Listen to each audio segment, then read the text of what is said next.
Hello, this is Avinesh Sharma here and welcome back to the ground success. देखिए, आज हम hydrogen हरी हरित हाइड्रोजन के बारे में आज हम बात करेंगे। ग्रीन हाइड्रोजन के बारे में क्या हुआ है कि देखिए, इसको कवर किया हुआ है D2E ने।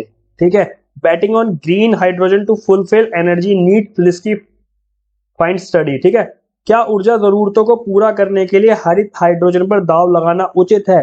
उन्होंने बोला है कि ऊर्जा जरूरतों को पूरा करने के लिए हमारी जो बेसिक नीड्स है एनर्जी वाली, उनको पूरा करने के लिए हरित हाइड्रोजन पर दाव लगाना एक जोखिम भरा काम है। और वो जोखिम भरा काम क्यों है, इसके बारे में हम देखते हैं। देखिए, डाउन टू अर्थ का कवर किया हुआ ये आर्टिकल है। ठीक है, इसके बारे में थोड़ा सा हम जानते हैं क्या चीज है ये। देखिए, इसमें क्या बोला हुआ है, इसका कंटेक्स्ट क्या है कि नेचर एनर्जी जर्नल में प्रकाशित अध्ययन के अकॉर्डिंग, ठीक है जी, ये यहाँ पे प्रकाशित एक अध्ययन के अकॉर्डिंग आर्टिकल में जो ग्रीन हाइड्रोजन है वो 2035 तक जो उसका वर्ल्ड लेवल है, वैश्विक स्तर है, उस पर अंतिम ऊर्जा के 1% से भी कम की आपूर्ति करेगा। मतलब ये है कि उसकी खपत हो रही है भैया, वो आने वाले टाइम में ह्रास हो रहा है उसका, इस तरह का कुछ है उसमें बोली गई है ये वाली चीज है कि 1% से भी कम की आपूर्ति ही कर पाएगा। ऐसा क्यों है, क्या चीजें हैं ऐसी कि ग्रीन हाइड्रोजन पे भी आप समस्या आ गई है, वो जोखिम भरा है, क्यों D2E ने इसको कवर किया हुआ है? थोड़ा इससे पहले हम इसको जान लेते हैं कि ग्रीन हाइड्रोजन क्या है।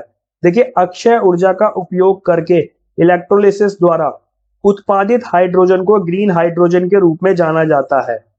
अक्षय ऊर्जा का यूज करके इलेक्ट्रोलिसिस द्वारा उत्पादित हाइड्रोजन को ग्रीन हाइड्रोजन के रूप में जाना जाता है, जिसमें कार्बन पदचिह्न नहीं होता है। अब ये अक्षय ऊर्जा क्या है, इसके बारे में थोड़ा जानते हैं। और इलेक्ट्रोलिसिस क्या होता है ये थोड़ा समझते हैं हम।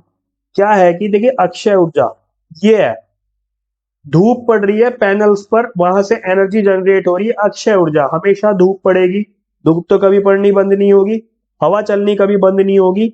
तो ये वाली जो ऊर्जाएं हैं, एनर्जी है, जिनका क्षय ना हो, जिनका ह्रास ना हो, जो कभी खत्म ना हो, उन्हें हम अक्षय ऊर्जा कहते हैं। ठीक है, इस एनर्जी का यूज करके इलेक्ट्रोलिसिस की मेथड द्वारा, इसमें कैथोड एनोड ये सारा आपने साइंस में पढ़ा होगा। ठीक है, बैटरी लगी हुई है इसमें, देखिए जॉकी प्लस माइनस, इसके मेथड द्वारा जो इसमें बोला था, इसके मेथड द्वारा ग्रीन हाइड्रोजन जो उत्पादित हाइड्रोजन होता है, कि इन दोनों के मेथड द्वारा जो प्रोडक्शन होता है हाइड्रोजन का, उसको हम ग्रीन हाइड्रोजन के रूप में जानते हैं। ठीक है, उसमें पॉल्यूशन नहीं होता, कुछ नहीं होता, एनर्जी है एक तरह की। ठीक है, ये वाली चीज आप समझ गए होंगे।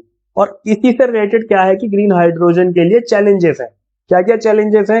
लो इन्वेस्टमेंट एक बहुत बड़ा चैलेंज है, और सस्टेनेबल प्रोडक्शन के लिए, सतत उत्पादन के लिए टेक्नोलॉजी का लो स्टेज, ठीक है, लो कम स्तर है टेक्नोलॉजी का। सस्टेनेबल लगातार प्रोडक्शन के लिए टेक्नोलॉजी का बहुत ही कम स्तर है, लेवल है, ठीक है, स्टेज पर है।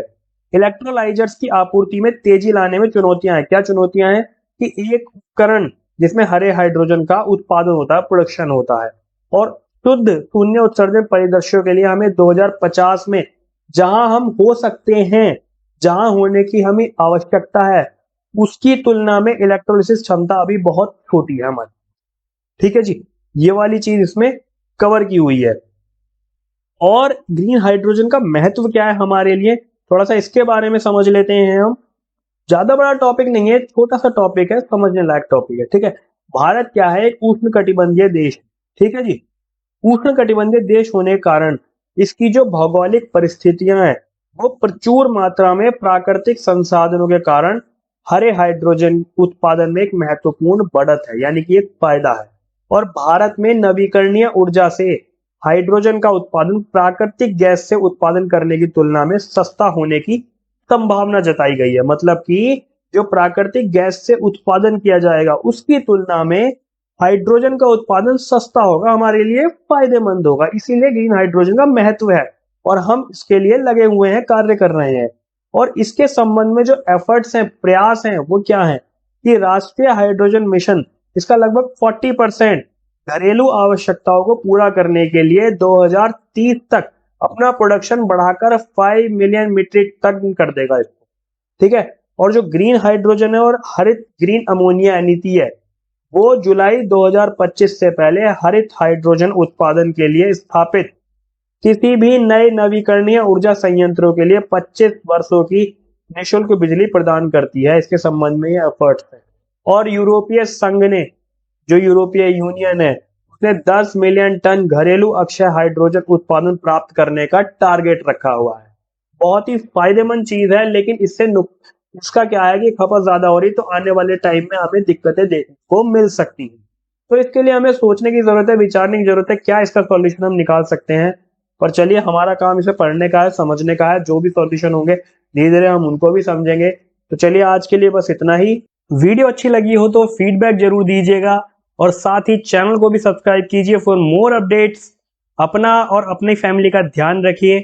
तो बने रहिए हमारे साथ, मिलते हैं अपने अगले लेक्चर में। Thank you.